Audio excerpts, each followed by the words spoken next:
Keith Fagin will be here to start the second part of this session off.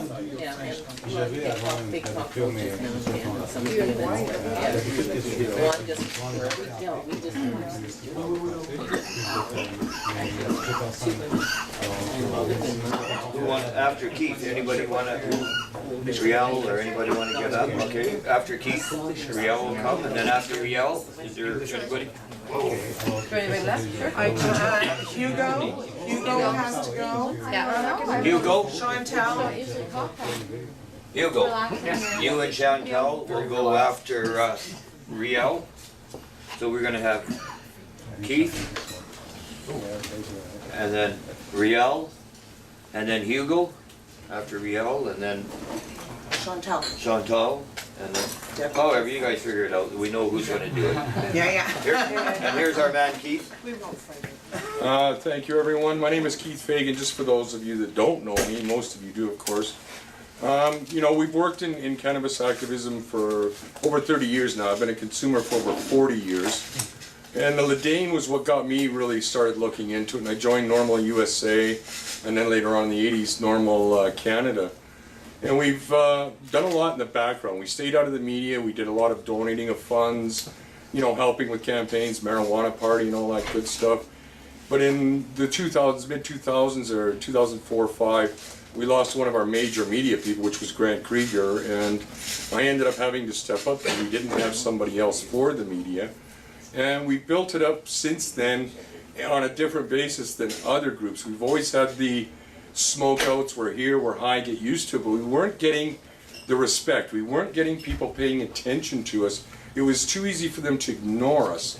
So when the BC3 got busted, the marijuana party, everybody scattered. The fear was very, very high in our city, being in Calgary, as being a very conservative city. The only other person, or the only other party in our province of Alberta is in Edmonton. That's one NDP. Calgary, we've never, you know, had nothing but conservatives for well over 40 years. Stephen Harper's backyard, of course. And, you know, it was difficult in the beginning to stand out there and to speak up, but you know, over time I started to learn different tactics and started to learn how things were working for us, and I would start to do the suit and tie. I'd do the street protests. I'd work with City Hall. I'd work with City Police. I would work with the provincial government and even the feds. Nowadays, we get people from Alberta Health Services referring people to us. Send them, you know, go to Keith and go to Debbie, my wife, to get medical marijuana, to get access to it. But a few years ago, about 4 years ago, that was not going to happen. It was still very difficult in our city to move forward. But with, you know, stopping, we're here, we're high, get used to it kind of attitude, and the suit and tie, and coming out with evidence and providing it, summaries of the evidence, the 2002 Senate Committee, the Legalize, and having on one sheet, you know, summary quotes of it to make it easy, quick to read, to make it simple for people, and it really did, you know, move things forward for us. In fact, this year, the EPCOR for the Performing Arts, it's a huge building down in Calgary. It's where all the performing arts are, whether it's music or poetry or movies. They have many different venues in there. They actually, this person's a non-consumer. She's a director, a program director at EPCOR, and phoned me up one day and said, look, we like what you're doing. We've been watching you.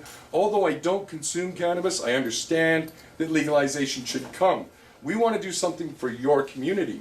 What would you like to see? You know, and it ended up being that she brought in Ziggy Marley for us on June 20th, and we got a huge turnout for that. It ended up selling out, which was great. And she stood up on that stage and gave a shout out to our Calgary 420 community.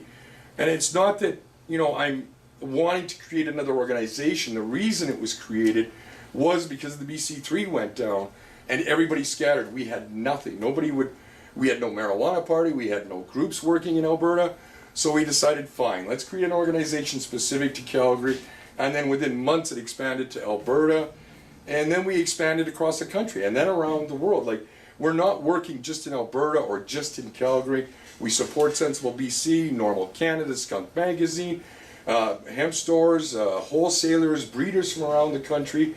And the reason we started doing that was to get support from them, financial support, so we didn't have to keep digging into our own pockets all the time. Although I'm like John from Skunk, I'm more apt to dig into my own pocket because I have a hard time asking for funds. Luckily, my wife is a little more outspoken and willing to do this, and she brought a lot of businesses, local businesses, hemp stores, on board supporting us. And now, after a few years of that, they decided to create an association. And once they created that association, the heat from the local law enforcement and City Hall dissipated. It stopped. There was no more bust, there was no more taking their products. One of our stores, Bongs and such, they took a whole mess of their glass and a lot of their inventory and held it for 2 years. They had to go to court, they had to spend hundreds of thousands of dollars to finally get that product back.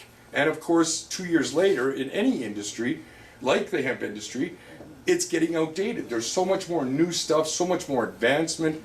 So of course they've lost a lot of money on that. But it's, like I said, not to create more organizations. I don't think we need to create more organizations. We did that because it was out of necessity locally. And where John was saying from Skunk was Normal Canada, supporting Normal Women's Alliance, Normal Canada.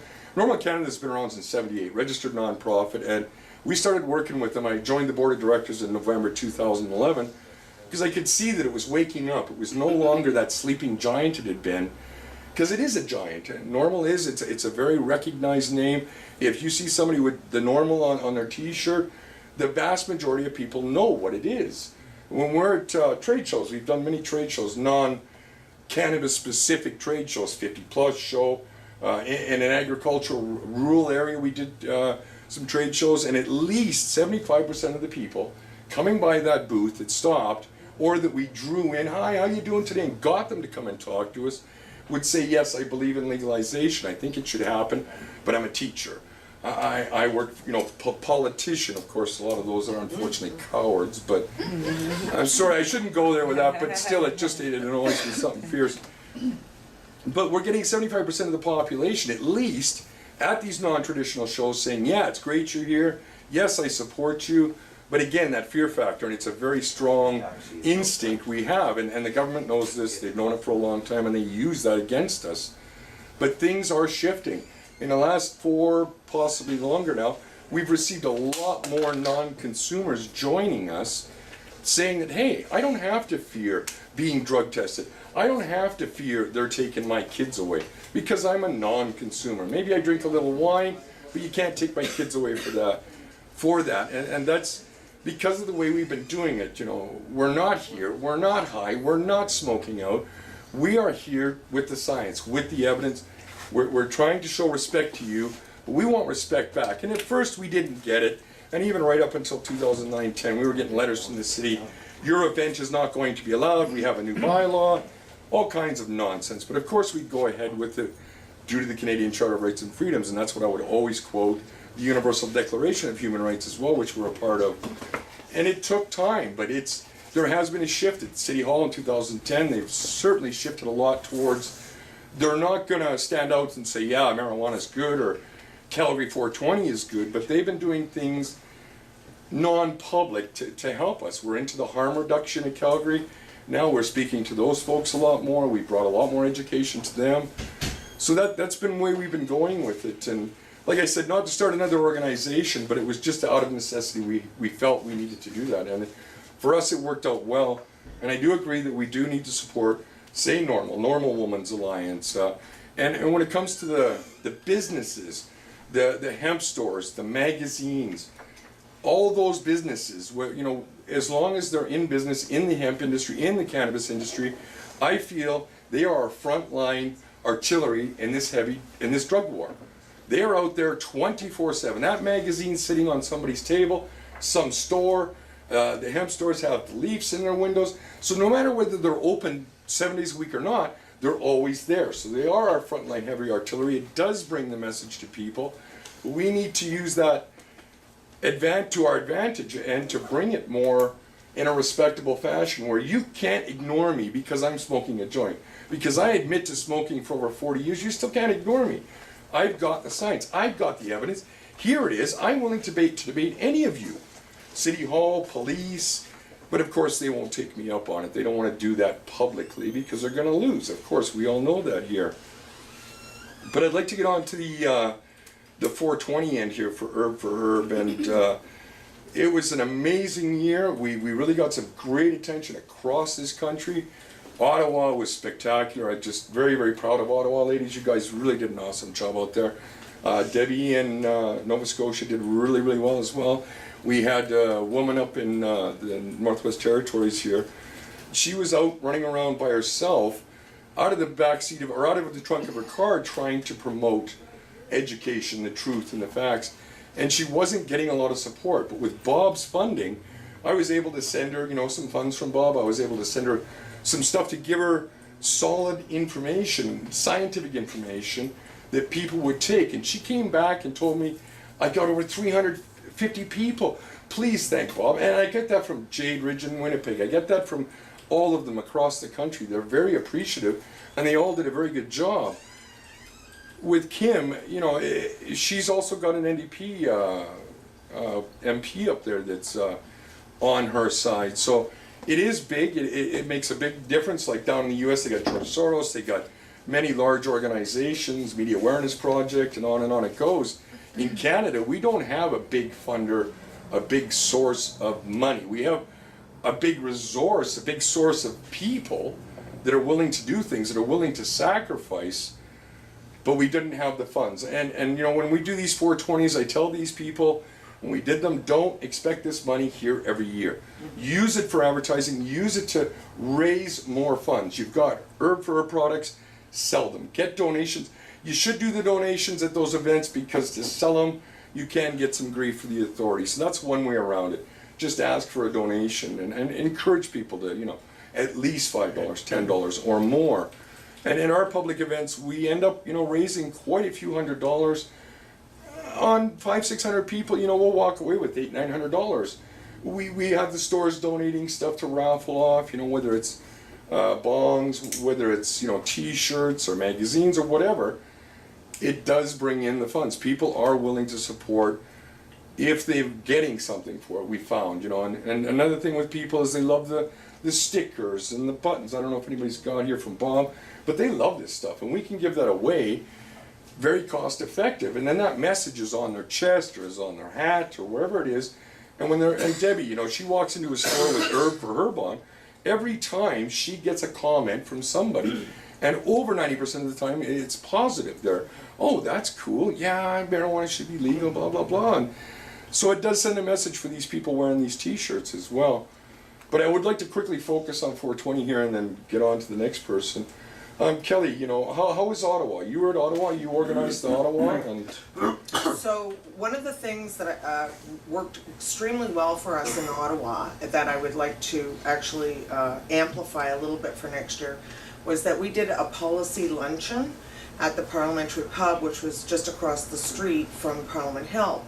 And so we we had the media and policy experts, activists separated from the actual event to where they could properly conduct interviews with the media. And of course, Ottawa on 420 is a coolish day, so the media spent a lot of time with us, and we got we could not have paid or written a better story. Agreed. And actually CBC flew someone in to come and meet with Bob, and it was great. I mean, it was just, absolutely. It was fantastic. So the policy luncheon worked so well for us because we were managing our message, and I think we did a very good job of that. Mm-hmm. That next year, because of the problem with 420 being on Easter Sunday, we're going to do a possibly 2-day conference in Ottawa. We're going to take some of the money that we spent last year some of the stuff didn't work so well. We're going to apply it to a possibly 2-day conference in Ottawa, once again close to Parliament Hill, once again inviting politicians, senators. At this time we're going to invite their staff also, and then the media, and then once again policy experts and activists such as yourselves, and you're all invited to come to Ottawa. I don't have the dates yet because we don't have the parliamentary calendar yet, but we are hoping pre-420 for some very good media coverage with regards to cannabis law reform. And this is something that we're very excited about. And so that will be a part of our budget. And the only other big difference I think we're going to do is a bigger sound system. And then we want to do an aerial photograph this year because we we almost did it last year. It didn't come together. Those images they have huge impact. Agreed, yes. Huge impact. And I would like to recommend that all of the 420s in the big city centers, including Toronto, Vancouver, is it Edmonton? Edmonton, that's Yeah. the big one for Alberta. That we all have it in our budget to do an aerial photograph. We can talk about this. Ours costs about $1,000. Maybe that might not work so well for some of the smaller ones. But for Parliament Hill, I think it would be a really fantastic image. But we're gonna have to work on our attendance, and that's where a lot of the other money we have to talk about, where it should be spent. So I don't know if you have concerns about Easter Sunday. I never thought, I knew it was on Sunday, but I didn't realize it was Easter Sunday. I think it's gonna affect the numbers somewhat, but ours are generally a lot of youth. We do have the older medical crowd, but we do get, a lot of youth. In regards to Ottawa, and Ontario, that's where the population is, that's where the politicians are. I think should be our head place to attack. And just to touch on that quickly, Kelly, in 2009, we got an opportunity to get a half a duplex. It was 1,050 square feet, 3-bedroom, 2 bathrooms, the whole bit, the kitchen, everything. And we turned it into an activist office so that we could be there every day, certain hours. That place was open. You could come by, you could talk to us. That was our biggest year ever. We were so busy. It was just incredible. We raised 10 times, well, I shouldn't say 10 times more funds, but a lot more funds. Our people coming out to the events doubled and tripled at some events. Our private ones were selling out every time. So it was a big banner year. And for personally, I would like to see some satellite offices, at least at the very, very minimum, a head office in Ottawa. But again, Ontario's the population and the politicians. So I'd really like to see a head office manned in Ottawa, where Kelly has spoken to me about her vision of it. And she was saying that, it's not just for Herb, it's not just for Normal Women's Alliance, but it's for all groups, to help other groups get the message out there. Try to encourage them, look, this is the stuff we're using, this is what we found is working, so this is what we're recommending you do. We're not going to say you have to, but we're going to recommend it.